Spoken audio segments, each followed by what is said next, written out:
나르시시스트의 힘을 빼앗는 가장 현명한 방법. 안녕하세요. 당신의 마음을 밝히는 지혜의 등불, 깊이 있는 이야기의 시간입니다. 혹시 누군가와의 관계에서 늘 살얼음판을 걷는 듯한 기분을 느껴보신 적 있나요? 분명 평범하게 시작된 대화인데 끝날 때쯤이면 항상 내가 이상한 사람이 되어 있고 지독한 피로감과 혼란만 남는 경험 말입니다. 만약 그렇다면 당신은 아마도 나르시시스트라는 유형의 사람과 관계를 맺고 있을 가능성이 높습니다. 오늘은 많은 분들이 고통받는 이 문제, 즉 나르시시스트와의 관계에서 그들의 힘을 빼앗고 자신을 지키는 방법에 대해 이야기해 보려 합니다. 관계를 끊어내는 것만이 유일한 답은 아닙니다. 그들의 영향력에서 벗어나는 섬세하고도 강력한 기술이 존재합니다. 이야기를 시작하기에 앞서 잠시 시간을 내어 이 채널에 구독과 좋아요를 눌러주시면 감사하겠습니다. 여러분의 작은 응원 하나하나가 저희가 더 깊이 있고 유용한 콘텐츠를 만드는 데 큰 힘이 됩니다. 여러분의 삶에 늘 평안과 지혜가 함께하기를 기원하며 이제 시작하겠습니다. 우선 질문을 거꾸로 던져보겠습니다. 어떻게 하면 나르시시스트에게 압도당하게 될까요? 답은 의외로 간단합니다. 바로 그들이 만든 게임의 규칙에 따라 싸우는 것입니다. 생각해보세요. 나르시시스트가 논쟁을 걸어오면 당신도 똑같이 언성을 높이며 맞서 싸웁니다. 그들이 고집을 부리면 당신은 더 강한 고집으로 버팁니다. 그들이 분노를 터뜨리면 당신의 마음속에도 똑같은 분노의 불길이 타오릅니다. 바로 이 순간 당신은 이미 그들의 게임에 참여한 것이고 그들에게 힘을 실어주고 있는 것입니다. 그렇다면 이 게임에서 빠져나오는 방법은 무엇일까요? 그들이 공격적으로 나올 때 어떻게 그 영향력에서 벗어날 수 있을까요? 정답은 나는 그 게임에 참여하지 않겠다고 선언하는 것입니다. 말로 하는 선언이 아니라 태도로 보여주는 것입니다. 예를 들어보죠. 제가 어떤 주제에 대해 저는 A라고 생각합니다. 라고 제 의견을 말했습니다. 그러자 나르시시스트가 다가와 이렇게 말합니다. 아니, 왜 그렇게 멍청한 생각을 해요? 이 말은 사실상 초대장입니다. 자, 어서 나와 싸우자. 라고 도발하는 것이죠. 이 초대에 응한다면 당신은 이렇게 말할 겁니다. 말씀이 너무 심하시네요. 자, 이제 당신은 완벽하게 게임에 말려들었습니다. 하지만 게임에 참여하지 않기로 했다면 당신의 반응은 달라집니다. 똑같은 상황에서 당신은 차분한 목소리로 이렇게 말할 수 있습니다. 우리는 생각이 좀 다른가 보네요.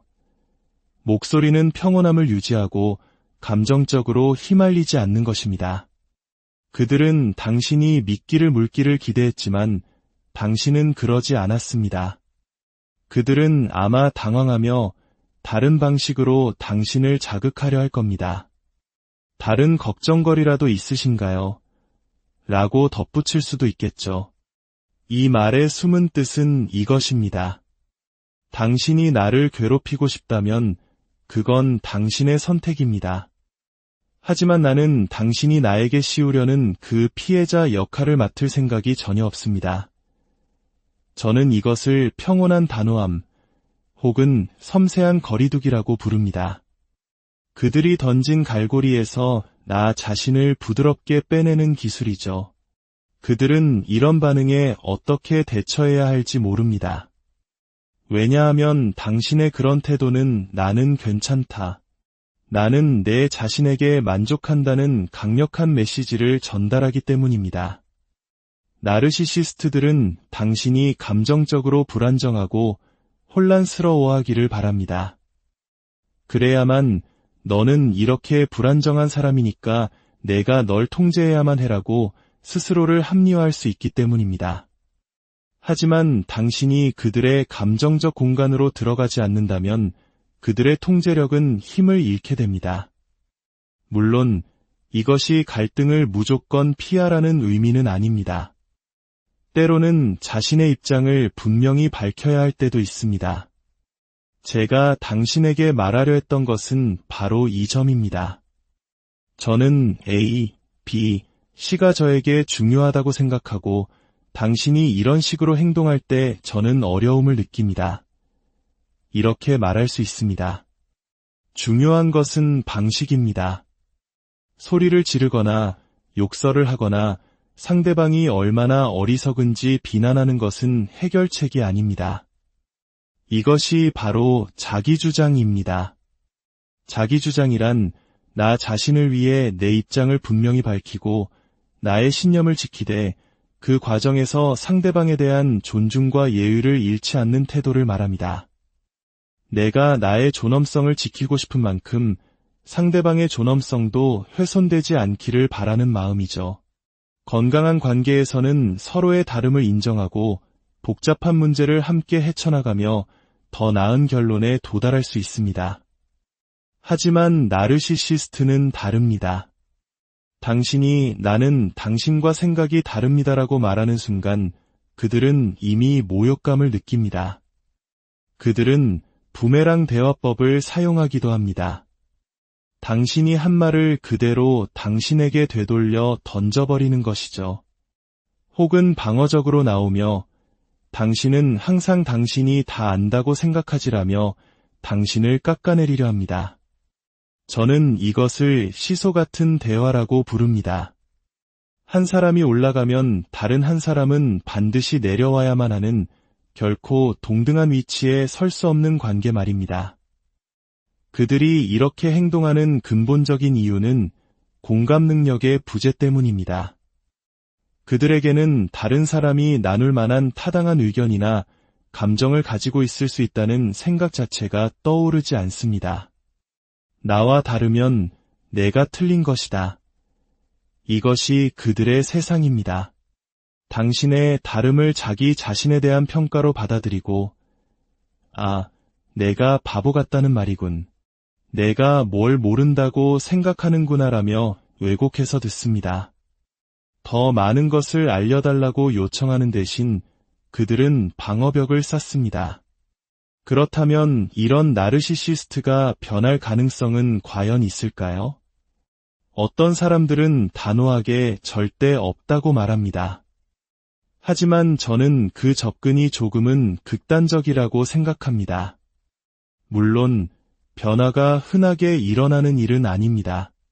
안타깝게도 우리가 바라는 것만큼 자주 일어나지는 않죠. 하지만 불가능한 것은 아닙니다. 약 30년 전 제가 만났던 한 남자가 기억납니다. 그는 제가 만나본 사람 중 가장 무신경하고 이기적인 사람이었습니다. 어느 날 그는 아내를 상담실에 앉혀두고 심지어 내연녀까지 옆에 둔 채로 아내에게 이렇게 말했습니다. 이 여자가 당신보다 나아. 내가 왜 당신 같은 패배자와 결혼했는지 모르겠어. 그는 온갖 모욕적인 말을 쏟아내고는 그냥 나가버렸고 그의 아내는 제 사무실에서 아기처럼 흐느껴 울었습니다. 그리고 약 1년 후 그 남자가 저에게 다시 전화를 걸어왔습니다. 그는 제 사무실에 앉아 이렇게 고백했습니다. 제가 정말 쓰레기였습니다. 돌이켜보니 저는 오랫동안 그런 식으로 살아왔더군요. 아내를 포함해 수많은 좋은 관계들을 제 손으로 망쳤습니다. 이제는 무언가 달라져야만 하고 그 시작은 바로 저 자신이어야 한다는 것을 깨달았습니다. 누군가가 이렇게 말할 때 그것은 상담가에게는 음악처럼 들립니다. 물론 처음에는 저도 경계했습니다. 모든 것을 잃은 사람은 잠시 친절해지는 경향이 있으니까요. 하지만 그는 오랜 기간 동안 꾸준히 상담을 받았고 놀라울 정도로 긍정적인 변화를 이루어냈습니다. 예상치 못한 놀라운 변화였고 그런 날은 저에게도 보람 있고 행복한 날이 됩니다. 하지만 안타깝게도 이런 이야기는 그리 많지 않습니다. 대부분의 경우 저는 나르시시스트에게 상처받은 피해자들과 함께 일합니다. 그들이 어떻게 무너진 삶의 밑바닥에서 스스로를 일으켜 세울 수 있을지 돕는 것이죠. 나르시시스트와의 관계에서 살아남고 그 상처를 치유하는 과정은 결코 쉽지 않습니다. 하지만 한 가지 희소식이 있습니다. 위기는 우리가 어떻게 받아들이냐에 따라 성장의 기회가 될 수 있다는 것입니다. 우리 몸에 깊은 상처가 나면 고통을 느낍니다. 그 고통은 이리 와서 나를 돌봐줘라고 외치는 신호입니다. 우리는 상처를 소독하고 붕대를 감아주죠. 마음의 상처도 마찬가지입니다. 꿈이, 삶이, 관계가 산산조각 났을 때 느끼는 그 끔찍한 고통은 당신의 정신이 보내는 간절한 신호입니다. 제발 나를 돌봐줘. 치유의 첫걸음은 이것을 스스로에게 상기시키는 것입니다. 내가 상처받았고 끔찍한 대우를 받았지만 나는 이겨낼 수 있다 싶지는 않을 겁니다. 수많은 현실적인 어려움이 따를 수도 있습니다. 하지만 당신은 그 과정을 헤쳐나갈 힘이 있다는 것을 믿어야 합니다. 그리고 두 가지 방향의 통찰이 필요합니다. 첫째, 그 나르시시스트가 어디서부터 왔는지 이해해야 합니다. 그 사람의 과거, 성장 환경, 오랫동안 형성된 사고방식이 어떻게 나에게 영향을 미쳤는지 객관적으로 바라보는 것입니다. 이것은 그들을 비난하거나 판단하기 위함이 아닙니다. 그저 객관성을 찾기 위함입니다. 왜냐하면 나르시시스트는 항상 잘못은 너에게 있어, 나에겐 아무 문제 없어라고 당신을 탓할 것이기 때문입니다. 그들의 문제가 나에게 전가되었다는 사실을 명확히 인지해야 합니다. 둘째, 그리고 더 중요한 것은 내 자신을 깊이 들여다보는 것입니다. 내 안의 어떤 부분이 나를 이 관계에 취약하게 만들었을까? 나는 다른 사람의 기분을 맞추려고 애쓰는 착한 사람 콤플렉스를 가지고 있지는 않은가? 혹은 상처받은 사람을 구원해야 한다는 영웅 콤플렉스는 없는가? 상대방의 분노에 나도 똑같이 분노로 맞서는 감정 조절의 미숙한 면은 없는가? 나에 대해 무엇을 배우고 있는가? 이 두 가지, 즉 상대방에 대한 객관적 이해와 나 자신에 대한 깊은 성찰이 이루어질 때 우리는 진정한 진전을 이룰 수 있습니다. 나르시시스트를 상대할 때 자주 등장하는 또 다른 용어는 가스라이팅입니다. 가스라이팅이란 상대방을 지속적인 혼란 상태에 빠뜨려 현실 감각을 의심하게 만드는 교묘한 정신적 학대입니다. 예를 들어 제가 누군가를 매우 거칠고 비판적으로 대한 후 다른 사람이 당신, 그 사람에게 너무 심하게 대하는 것 같네요 라고 지적했다고 합시다. 가스라이팅을 하는 사람은 이렇게 말할 수 있습니다.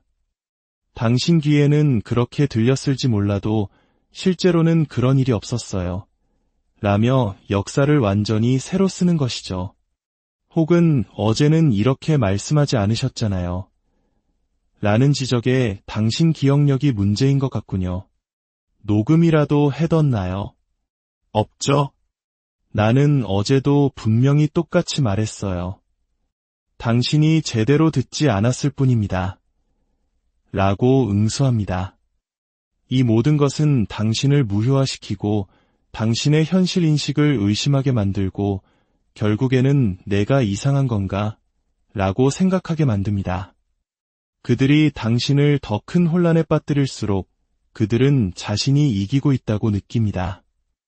이런 가스라이팅에 어떻게 대처해야 할까요? 핵심은 그 사람의 생각을 바꾸려고 애쓸 필요가 없다는 것을 깨닫는 것입니다. 그들의 인정을 받을 필요도 없습니다.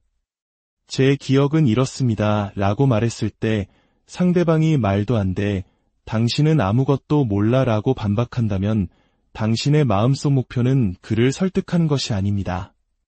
그저 나는 내가 옳다고 아는 것을 고수하겠다. 내 관점을 지키겠다고 생각하는 것입니다. 그들이 당신이 틀렸어 라고 말하면 그것이 당신의 의견이라는 점은 알겠습니다라고 생각하고 당신의 길을 계속 나아가면 됩니다. 결국 나르시시스트를 이기는 가장 확실한 방법은 당신의 태도를 통해 나는 내 자신에게 만족한다는 메시지를 끊임없이 전달하는 것입니다. 나르시시스트들은 그런 사람을 싫어합니다. 그들의 게임은 힘의 우위를 점하는 것인데 당신이 그 힘겨루기 자체에 관심이 없다고 선언해버리면 그들은 설 자리를 잃게 됩니다. 진정한 힘은 다른 사람을 통제하는 것에서 오는 것이 아닙니다. 그것은 오직 나 자신을 통제할 때, 나의 내면의 평화를 지킬 때 생겨납니다. 그 어떤 외부의 공격도 흔들 수 없는 당신만의 고요한 중심을 찾는 것, 그것이 바로 나르시시스트의 힘을 빼앗는 가장 현명하고 강력한 방법입니다. 오늘 이야기가 당신의 마음의 작은 등불이 되었기를 바랍니다. 혹시 주변에 비슷한 어려움을 겪고 있는 분이 있다면 이 영상을 공유해주세요. 당신의 따뜻한 나눔이 누군가에게는 큰 위로와 용기가 될 수 있습니다. 당신의 모든 걸음이 존중과 평안으로 가득하기를